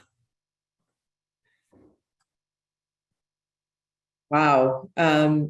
That is among the nicest things anybody has ever said, Kevin, and I really appreciate it. Those are things that are really meaningful to me, and for you to address, head on those, I don't know, like talking about the seventh generation and being happy with the work that I've done here. I mean, I don't think there's anything better that you could say to me. So I really appreciate it. It's an unbelievable honor, especially because I'm here watching the award winners and all these fantastic projects, and to get the award named after you is incredible. I don't know if people know you worked it in there that you're an alum, but that's why this is particularly meaningful that I'm getting an award that's named after you. We are so grateful for all you have done here at the college and continue to do as an advisory board member for our construction management program, and your role with the U.S. Green Building Council. I mean, you're the real deal. And for you to say good things means a lot. So thank you. And I want to thank everybody for this award and honor. I've really enjoyed this tonight. I know it's a lot of work. I was supposed to be giving taped remarks because your originally scheduled event was the same night that we had our big Finestone Awards here at the college. And so I'm probably one of the people that benefited the most from the reschedule, so I could actually be here with everybody. And, thank you for the people who have taken time out of their days to celebrate the great work that's being done by a lot of people. As Kevin said, in my previous life, I had the benefit of working with ESF faculty and students to create the Save the Rain program. And it gave me an even more impressed perspective on the work that's being done at ESF. And so for me to have that job and work on that lake cleanup, and as I've told people lots of times, we would not have been able to do that without the stamp of approval from folks at ESF. I've been honored in the past for that work with the city of Syracuse and Syracuse University. And I'm really happy to see the awards that SU is getting tonight for the Veterans Center.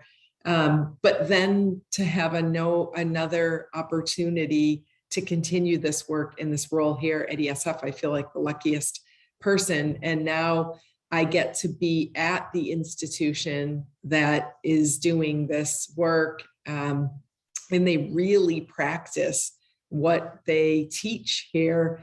We have a lot of examples, and I wish that I had given you photos. I didn't realize that we didn't, but we have a LEED platinum building in our Gateway Center with the green roof and the combined heat and power system.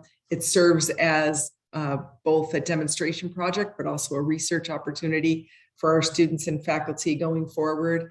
We have the LEED Gold building in our dorm, Centennial Hall, with its energy and lighting and materials and water. We've incorporated a lot of sustainable building strategies in that building. And now I'm sorry that Rick had to drop off. I saw that Rick Fedrizzi had a flight and he's not here for this part, but he's well aware as a board member here at ESF that we're now committed to the International Well Building Institute's portfolio standard, and all of our buildings on the ESF campus will meet that well standard, and it's going to make us one of the only academic institutions in the country to do that. I appreciated early on, Peter Templeton, you answered those questions about whether we can do events together with WellBuild. That would be tremendous, and we're benefiting from the wisdom of USGBC and the Well Building Institute. So anything that, you can do to bring the organizations together, I think everybody on this call will be well served by that. Sustainability is a priority. As Kevin said, we are the oldest institute that is focused in this environmental science and forestry work solely as a college. I mean, it is the mission of the college, and it is what all of the students come here to do. It's what the faculty are researching. We're all in this space together. And I just feel very lucky, as I said, to be here. And I just want to do the same thing that some of the others have done. I hope you can see this, but my award came, and I put in the private chat to Kevin that it's got his name on it, and it'll be right here in my office. So I will think of you often, and all of you at USGBC Upstate. This has just really been a fantastic night, and I'm happy to see what everybody else is doing. I appreciate the work that you all are doing. And I like it that we have this cohort of people that can learn from each other. You know, I heard a lot tonight that I'd like to talk to our facilities people about. So thank you all. Thank you in particular, Kevin. Thank you to USGBC Upstate.